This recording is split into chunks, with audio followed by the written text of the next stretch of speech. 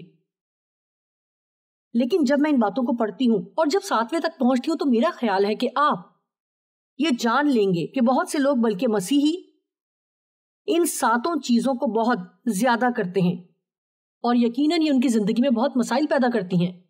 سب سے پہلے خداوند کو اونچی آنکھوں سے نفرت ہے، یعنی ایسی روح جس میں انسان خود کو بڑا سمجھتا ہے اور دوسروں کو کمتر۔ خدا کبھی نہیں چاہتا کہ ہم ایسا سوچیں کہ ہم کسی اور سے بہتر ہیں، اور آپ جانتے ہیں کہ کیا ہوتا ہے اگر آپ ایسا سوچیں کہ آپ دوسرے لوگوں سے بہتر ہیں۔ آپ لوگوں سے بدسلوکی کرنا شروع کر دیں گے، آپ دوسروں کو حقیر سمجھنا شروع کر دیں گے، آپ ان سے برا رویہ رکھیں گے۔ وہ جھوٹی زبان اور خون بہانے والے ہاتھوں سے نفرت کرتا ہے، وہ برے منصوبے باندھنے والے دل سے، برے خیالات سے نفرت کرتا ہے۔ ایسے خیالات سے محتاط رہیں، اپنے دل کی اچھی طرح سے حفاظت کریں، کیونکہ زندگی کا سرچشمہ وہی ہے۔ کچھ دن پہلے میں نے اپنے شوہر سے کہا کہ میرا خیال ہے ہماری حقیقی زندگی ہمارے ذہن میں ہے۔ بائبل امثال 23:7 میں کہتی ہے کہ جیسے اس کے دل کے اندیشے ہیں وہ ویسا ہی ہے۔ یہ حیران کن ہے کہ شاید آپ کے حالات برے ہیں، لیکن اگر آپ کے خیالات اچھے ہیں تو بھی آپ کا دن اچھا گزرے گا۔ اس لیے محتاط رہیں کہ آپ کیا سوچتے ہیں۔ وہ شرارت کے لیے تیز رو پاؤں سے نفرت کرتا ہے، جھوٹا گواہ جو دروغ گوئی کرتا ہے، اور ایک 7ویں چیز ہے جس سے خدا کو نفرت ہے۔ اسے غور سے سنیں کیونکہ یہ آپ کے لیے نہایت ضروری ہے۔ اور جو بھائیوں میں نفاق ڈالتا ہے، جھگڑا، افواہیں پھیلانا، بیہودہ گوئی کرنا، اور ایک لمحے کے لیے بھی نہ سوچیں کہ یہ سب کلیسیا میں نہیں ہوتا جس طرح دنیا میں ہوتا ہے، کیونکہ ایسا ہے۔ اور خاص طور پر آج کل سوشل میڈیا کے ذریعے بہت سا نفاق پھیلایا جا رہا ہے۔ میں آپ کو بتانا چاہتی ہوں کہ آپ کو کسی کے بارے میں اپنی بے خبر رائے دینے کے لیے سوشل میڈیا پر جانے کی ضرورت نہیں، اگر اس کا تعلق ان کی ساکھ کو کسی بھی طرح سے خراب کرنے سے ہے۔ نفاق پھیلانے کے تعلق سے بہت محتاط رہیں۔ لوگوں کے تعلق سے ایسی بات نہ کہیں جو کہ دوسروں کو ان کے تعلق سے بری رائے قائم کرنے کا موقع دے۔ اگر آپ کسی کے تعلق سے کچھ جانتے ہیں جو کہ اچھا نہیں ہے، لیکن چغلی کرنے کے بجائے اس شخص کے لیے دعا کریں، اور دعا کریں کہ خدا ان کو بدل دے۔ اگر میں جانتی ہوں کہ کوئی چیز خدا کے لیے نفرت انگیز ہے تو میں احمق ہوں گی اگر میں وہ کام کرتی رہوں۔ یونانی لغت میں حکمت کی تعریف بیان کی گئی ہے کہ فہم اور دانائی، اور آپ جانتے ہیں کہ دانائی کا مطلب ہے کہ اچھا انتظام کرنا۔ کیا آپ اپنے وسائل کا اچھا انتظام کر رہے ہیں جو خدا نے آپ کو دیے ہیں، یا کیا آپ ضائع کرنے والے ہیں؟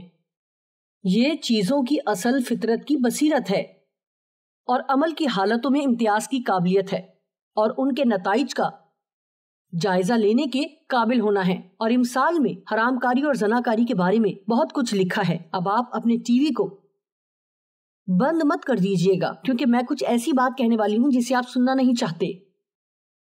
عزیزو، اگر آپ امثال کا مطالعہ کرتے ہیں اور اس پر یقین رکھتے ہیں، جب یہ آدمی کہتی ہے تو اس کا مطلب بنیادی طور پر یہ آدمی اور عورت دونوں کے لیے ہے۔ جو بھی بدکاری کرتا ہے تو وہ اپنی زندگی کو تباہ کرتا ہے۔ اپنی زندگی کو چند لمحے کی جسمانی لذت کے لیے تباہ مت کریں، کیونکہ اس کا انجام آپ کا اپنے خاندان کو کھو دینا ہوگا۔ ہمیشہ دوسری طرف کی گھاس سبز نظر آتی ہے۔ ہو سکتا ہے کہ آپ اپنے ازدواج کو چھوڑ کر اس کے ساتھ چلے جائیں جس سے آپ کام پر ملے ہیں، اور آپ سوچتے ہیں یہ سب شاندار ہوگا، لیکن میں آپ کو بتانا چاہتی ہوں کہ اس تعلق میں بھی بہت سے مسائل ہوں گے۔ امثال حقیقت میں اس تعلق سے بہت سی آگاہی دیتی ہے، اور جانتے ہیں ہم آگاہی کو پسند نہیں کرتے۔ آج کل لوگ نہیں چاہتے کہ ان کی اصلاح کی جائے یا ان کو بتایا جائے کہ انہیں کیا کرنا چاہیے۔ لوگ اکثر آگاہی کو نظر انداز کرتے ہیں کیونکہ وہ سوچتے ہیں، امید رکھتے ہیں کہ وہ غلط کام کر سکتے ہیں اور پھر درست نتیجہ بھی حاصل کریں گے، لیکن آپ جانتے ہیں کہ ایسا بالکل بھی نہیں ہوتا۔ آئیں ایک مثال دیکھتے ہیں، اور یہ چیز کسی پر الزام لگانے کے لیے نہیں ہے، بلکہ سگریٹ کی ڈبی پر یہ آگاہی لکھی ہوتی ہے کہ سگریٹ نوشی سے کینسر ہو سکتا ہے، لیکن سگریٹ پینے والا سوچتا ہے کہ شاید دوسرے لوگوں کو کینسر ہو جائے لیکن مجھے نہیں ہوگا۔ میں نے خود بھی کئی سال تک سگریٹ نوشی کی ہے، آگاہی کو پڑھا لیکن پھر بھی پیتی رہی۔ ہم آگاہی کو نظر انداز کرتے ہیں اور جب برے نتائج آتے ہیں پھر ہم پریشان ہو جاتے ہیں۔ اور یہ آگاہیاں ہر جگہ موجود ہے کہ شراب پی کر گاڑی نہ چلائیں، تو بھی شرابی ڈرائیور ہر سال ہزاروں لوگوں کو مار دیتے ہیں۔ گاڑی چلاتے ہوئے میسج نہ لکھیں، اپنی سیٹ بیلٹ باندھیں، لیکن بہت سے لوگ یہ کام نہیں کرنا چاہتے۔ دیکھیں بہت سے لوگوں کے اندر یہ بات جسے ہم ٹائٹینک سینڈروم کہتے ہیں۔ ٹائٹینک پر آگاہی دی گئی تھی کہ آگے پانی کے اندر برفانی تودے ہیں، لیکن نظر انداز کرنے کی وجہ سے 1500 لوگ اپنی جان کی بازی ہار گئے۔ فرض کریں کہ شاید آپ کو جسم میں کسی جگہ مسلسل درد ہے، لیکن آپ اسے نظر انداز کر رہے ہیں۔